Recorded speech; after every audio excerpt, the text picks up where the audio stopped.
सर्वांचं माझ्या यूट्यूब चॅनलमध्ये पुन्हा एकदा स्वागत आहे. तर आजच्या व्हिडिओमध्ये आपण इयत्ता 6वीचा जो नवीन अभ्यासक्रम बदललेला आहे, तर मराठी विषयाचा जो पाठ क्रमांक 6 आहे, राष्ट्रध्वज माझा अभिमान. तर हा पाठ आपण या व्हिडिओमध्ये बघणार आहोत. तर त्याच्या ज्या लेखिका आहेत, त्या लेखिका कोण आहेत? स्वप्ना गोवेकर असं त्यांचं नाव आहे, स्वप्ना गोवेकर. सगळ्यात पहिल्यांदा आपण त्यांची माहिती घेऊया, हां, की त्या नेमक्या कोण आहेत. तर त्यांचा जन्म आहे 1987चा. त्या प्रसिद्ध कवयित्री व लेखिका आहेत. 2019 मधील आजोळच्या आठवणी हा कथासंग्रह त्यांचा प्रसिद्ध आहे. 2023 मधील काव्यरंग हा काव्यसंग्रह म्हणजे ज्याच्यामध्ये कविता आहेत त्या प्रसिद्ध आहेत. काव्यरंग या पुस्तकासाठी त्यांना कोकण मराठी साहित्य परिषद वाङ्मयीन पुरस्कारानं सन्मानित करण्यात आलेला आहे. म्हणजे त्यांना हा पुरस्कार देण्यात आलेला आहे. हा पाठ किशोर जानेवारी 2016 या मासिकामधनं घेण्यात आलेला आहे. मासिक म्हणजे जे महिन्यातून एकदा प्रकाशित होतं किंवा एकदा सगळ्यांना वाचनासाठी दिलं जातं. त्या किशोरमधून जानेवारी 2016च्या हे घेण्यात आलेलं आहे. प्रस्तुत पाठातून वक्तृत्व स्पर्धेच्या माध्यमातून राष्ट्रध्वजाविषयी मुलाच्या मनामध्ये असणारा अभिमान प्रतिबिंबित होतो. आता वक्तृत्व स्पर्धा म्हणजे भाषण स्पर्धा थोडक्यात. तर त्या भाषण स्पर्धेत या मुलानं काय केलेलं आहे? राष्ट्रध्वज जो आहे, देशाचा राष्ट्रध्वज, की जो आपल्या सगळ्यांसाठी प्रिय आहे, तर त्याच्याबद्दलचा अभिमान प्रतिबिंबित म्हणजे समजा तुम्ही आरशामध्ये बघितलं तर तुमचं प्रतिबिंब दिसतं, म्हणजे तुमचं रूप दिसतं. तसं त्याचा राष्ट्राभिमान आपल्याला दिसतोय त्याच्यातनं, त्याच्या भाषणातनं. तसेच मुलाच्या स्पर्धेच्या तयारीसाठी, ओके, पुढचं आहे, तयारीसाठी पालकांनी घेतलेले परिश्रम व प्रोत्साहन याचंही सुंदर चित्रण या पाठातून करण्यात आलेलं आहे. म्हणजे त्यानं तर तयारी केलेलीच आहे, पण त्याच्या पालकांनीही कशी त्याला मदत केली, त्याचं एक सुंदर वर्णन असं आपण म्हणूया या पाठातून करण्यात आलेलं आहे. तर बघूया नेमका पाठ काय आहे. तर याच्यामध्ये जर बघितलं तर पहिल्यांदा इथून सुरुवात करूया आपण. तर पहिला आहे, शाळेतील वक्तृत्व स्पर्धा पार पडली. शाळेतली वक्तृत्व स्पर्धा काय झाली? पार पडली. आणि विषय होता, कोणता विषय होता वक्तृत्व स्पर्धेसाठी? राष्ट्रध्वज माझा अभिमान. कुठला विषय होता? राष्ट्रध्वज माझा अभिमान. स्पर्धेतील सर्वच विद्यार्थ्यांनी सुंदर सुंदर भाषणं केली. प्रत्येकानं आपापल्या परीनं जेवढं काही चांगलं भाषण करता येईल तेवढं केलं. स्पर्धेचा निकाल ऐकण्यासाठी सर्व विद्यार्थ्यांमध्ये आणि शिक्षकांमध्ये फार उत्सुकता होती. आता समजा तुम्ही जेव्हा कुठल्या एखाद्या स्पर्धेमध्ये भाग घेता, तेव्हा एक विद्यार्थी म्हणून समजा तुम्ही भाग जरी घेतला नसला तरी तुमच्या शाळेतला पहिला विद्यार्थी कोण येतोय हे तुम्हाला एक उत्सुकता असते, आतनं वाटत असणारे नेमकं कोण असेल. तसंच शिक्षकांना सुद्धा असते की आपल्या शाळेतला कुठला विद्यार्थी आता बघूया नंबर मिळवतोय. तर ते सर्वांनाच त्याची उत्सुकता लागली होती. अखेर निकाल लागण्यासाठी स्पर्धेचे परीक्षक म्हणजे ज्यांनी ही सगळी भाषणं बघितली आणि जे याच्यामधून प्रथम द्वितीय जे काही नंबर आहेत ते सांगणारे परीक्षक श्री जाधव सर व्यासपीठावर उभे राहिले. ते म्हणाले, काय म्हणाले बघा ते, की आता ते निकाल सांगणार आहेत, पण त्याच्या आधी ते थोडं बोलतायत. आज जी वक्तृत्व स्पर्धा पार पडली त्यात सहभागी सर्वच विद्यार्थ्यांनी सुंदर भाषणं केली. खूप छान भाषणं केली प्रत्येकानं असं ते म्हणतात. परंतु केवळ प्रथम आणि द्वितीय अशा 2च क्रमांकांच्या विद्यार्थ्यांना तालुका स्तरावर 26 जानेवारी रोजी होणाऱ्या वक्तृत्व स्पर्धेसाठी भाग घेता येईल. तर आता काय होणार? बऱ्याच समजा एक 10-12 विद्यार्थ्यांनी भाषणं केली असतील, तर त्यातले जे पहिले 2 क्रमांक आहेत त्यांना तालुका स्तरावर 26 जानेवारी रोजी भाषण करायची संधी मिळणार आहे. सहभाग घेता येईल. आता त्याच्या पुढे जर का आपण बघितलं तरी इतरांनी नाराज व्हायचं नाही बरं का. ते काय म्हणतात, बाकीच्यांनी नाराज व्हायची गरज नाही. सर्वांमध्ये काही ना काही सुप्त गुण असतात. प्रत्येकामध्ये सुप्त म्हणजे लपलेले गुण असतात. लक्षात आलं? आता भाषणाची स्पर्धा असेल त्या दिवशीच तुम्ही भाषण करणार ना. म्हणजे इतर वेळी तुमच्याकडे भाषणाची कला आहे, पण त्यासाठी स्पर्धा तरी व्हायला पाहिजे. सुप्त म्हणजे आतमध्ये लपलेले गुण. जेव्हा त्याला एखादं व्यासपीठ मिळेल, तेव्हा ते गुण आपण दाखवण्याची संधी मिळते. समजा तुम्ही चांगलं क्रिकेट खेळत असाल, तर ज्या दिवशी क्रिकेटच्या स्पर्धा होतील त्या दिवशी ते तुम्ही सर्वांसमोर दाखवू शकता. याला म्हणायचं सुप्त गुण. ते विकसित करण्यासाठी प्रत्येकानं भरपूर मेहनत घ्यायला हवी. आणि सुप्त गुण आहेत, लपलेले गुण आहेत, पण ते जगासमोर आणण्यासाठी प्रत्येकानं मात्र आयुष्यामध्ये काय करायला पाहिजे? खूप मेहनत घ्यायला पाहिजे. सर्वांनी माना डोलवल्या म्हणजे सर्वांना पटलं, हो हे खरं आहे. सर्वांची उत्सुकता अगदी शिगेला लागली होती. आता उत्सुकता शिगेला लागली म्हणजे समजा क्रिकेट मॅच सुरू आहे आणि 1 बॉलला 6 रन्स पाहिजेत. तर आता तो बॅट्समन समजा खूप चांगला आहे, धोनीसारखा एखादा बॅट्समन आहे, तर तो सिक्स मारू शकतो. तर मग सगळेजण टीव्हीकडे काय होतात, आता धोनी सिक्स मारेल या उत्सुकतेनं काय करतात, बघायला सुरू करतात. याला म्हणायचं उत्सुकता शिगेला लागली होती, की काय होणार शेवटच्या बॉलवर. तसं या शाळेच्या निकालाचं काय होणार याच्याबद्दल सगळ्यांच्या मनात उत्सुकता लागली होती. ती अधिक न ताणता सरांनी निकाल जाहीर केला. ओके. त्याबद्दल अधिक न हे करता काय केलं, सरांनी निकाल जाहीर केला. प्रथम क्रमांक श्रेया सुधाकर कांबळे हिला प्रथम क्रमांक मिळाला. द्वितीय क्रमांक अभिषेक श्रीधर देसाई याला द्वितीय क्रमांक मिळाला. आता निकाल जाहीर झालेला आहे. तो झाल्यानंतर इथे बघा, सभागृहामध्ये टाळ्यांचा कडकडाट झाला. सर्वच जण कार्यक्रम आटपून घरी परतले. निकाल लागला, सगळ्यांना आनंद झाला, की हा ज्यांना योग्य आहे त्यांना क्रमांक मिळाला. 6वी ते 8वी या गटात स्पर्धा झालेली होती. गट कुठला होता? इयत्ता 6वी ते 8वी. 6वीतील अभिषेकने द्वितीय क्रमांक पटकावला होता. ही गोष्ट अभिषेक बघा, अभिषेक श्रीधर देसाई तो. ही गोष्ट कौतुकास्पद होती, पण स्वारी काहीशी हिरमुसली होती. स्वारी जी सॉरी आता इथे पण स्वारी आता इथं सॉरी मला एखाद्या मुलीचं नाव वाटलं ते.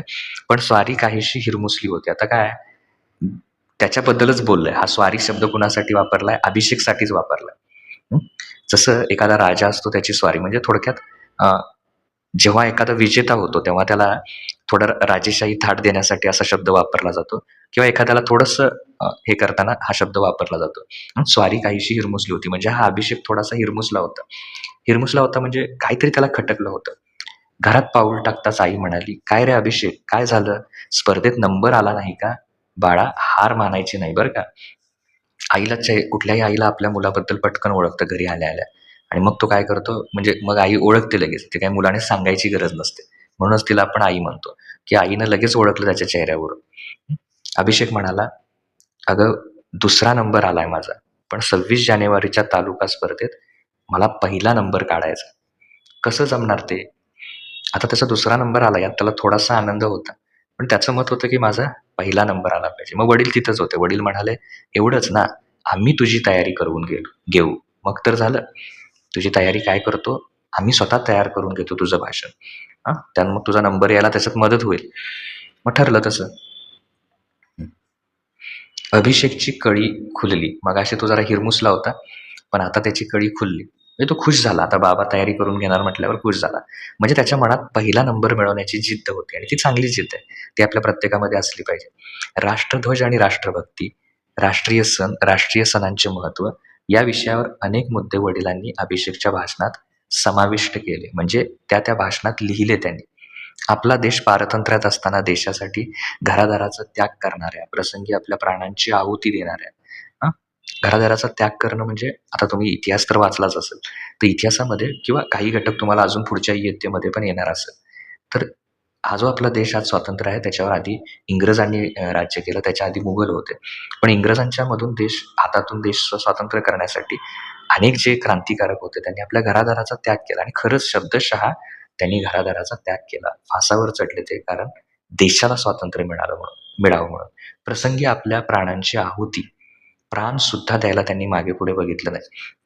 देणाऱ्या देशभक्तांचा जाज्वल्य इतिहास, जाज्वल्य म्हणजे आता इथं मला जो अपेक्षित अर्थ आहे तो मी इथं सांगतो. जाज्वल इतिहास वडिलांनी अभिषेकला सांगितला. म्हणजे खराखुरा आणि जो आपल्याला प्रेरणा देईल त्या अर्थानं शब्द वापरतात हा. जाज्वल्य इतिहास म्हणजे जो एक प्रेरणा देणारा, एक मस्तकामध्ये आपल्या आग पेटवणारा तो प्रसंग म्हणजे या देशभक्तांची जी इतिहास ज्यावेळी आपण ऐकतो त्यावेळी आपल्यालाही वाटतं की आपणही देशासाठी काहीतरी करावं. त्या अर्थानं हा शब्द वापरला. आई-बाबांनी अभिषेककडून भाषणाची उत्तम तयारी करवून घेतली. खूप छान पद्धतीनं त्याची तयारी करवून घेतली. योग्य त्या ठिकाणी त्याला मार्गदर्शन केलं. म्हणजे आवाज कुठे थोडा मोठ्याने म्हणायचं, कुठे थोड्या कमी आवाजात म्हणायचं. तर अशा पद्धतीनं आवाज वर-खाली जो आहे तो भाषणामध्ये करणं गरजेचं असतं. ती त्यांनी तयारी करून घेतली. अभिषेक सुद्धा दररोज पहाटे लवकर उठून भाषणाचा सराव करू लागला. अखेर स्पर्धेचा दिवस उजाडला. सकाळी लवकर उठून त्याने अंघोळ केली, प्रार्थना केली. तुम्हीही करत नसाल तर सकाळी थोडा वेळ का होईना तुमचं जे काही मंदिर आहे तिथे, घरचं मंदिर आहे तिथे, देवघर आहे तिथे थोडा वेळ प्रार्थना करा. खूप चांगली सवय आहे ही. आईने इस्त्री करून ठेवलेले स्वच्छ कपडे परिधान केले. आई-वडिलांना एकदा भाषण म्हणून दाखवलं. आई-वडिलांनीही स्पर्धेसाठी अभिषेकला भरपूर अशा शुभेच्छा दिल्या. आई-वडिलांचा नमस्कार करून तो शाळेत गेला. आज त्याची महत्त्वाची स्पर्धा आहे. तो त्यांचा नमस्कार करून काय गेला? शाळेत गेला. तालुक्यातील वेगवेगळ्या शाळांमधील विद्यार्थी प्रथम 2 क्रमांकाचे विद्यार्थी स्पर्धेसाठी अभिषेकच्या शाळेत आले होते. ओके. आणखीन 2 विद्यार्थी होते. स्पर्धेचे परीक्षण करण्यासाठी बाहेरील परीक्षक होते. त्याच्याच शाळेतले नव्हते, बाहेरील होते. स्पर्धेमध्ये सर्व विद्यार्थ्यांची भाषणे चांगली झाली.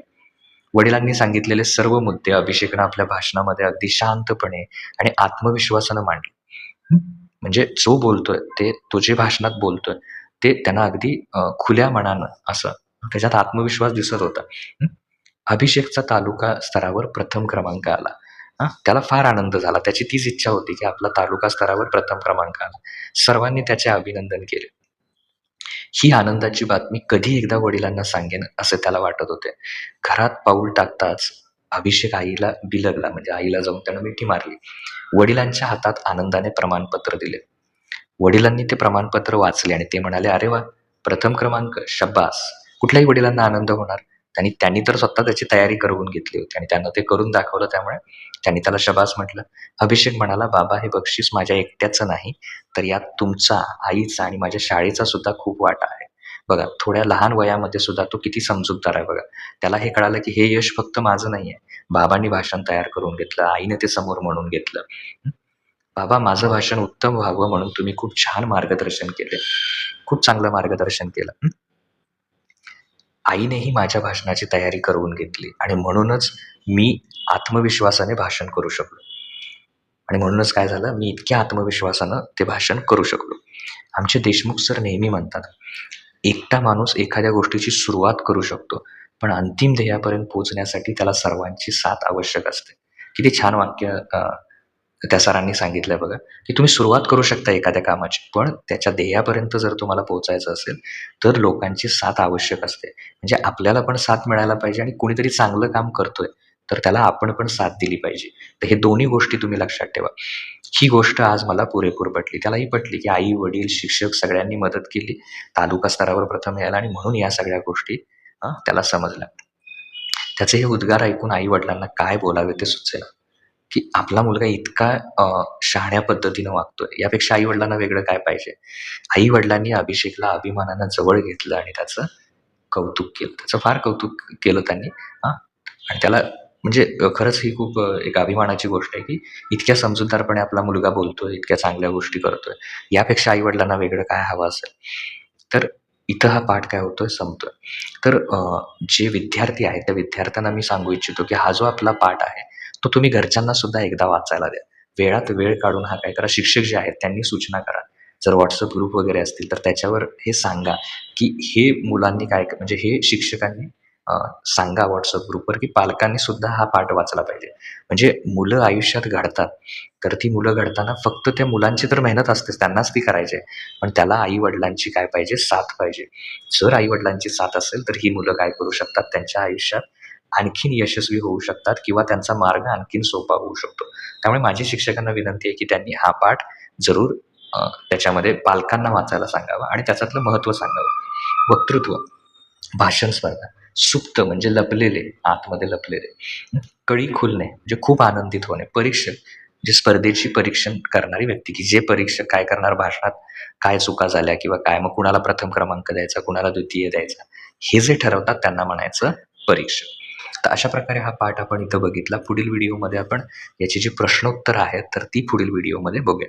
तुम्हाला हा व्हिडिओ कसा वाटला ते नक्की कमेंट सेक्शनमध्ये तुम्ही सांगू शकता. Thank you.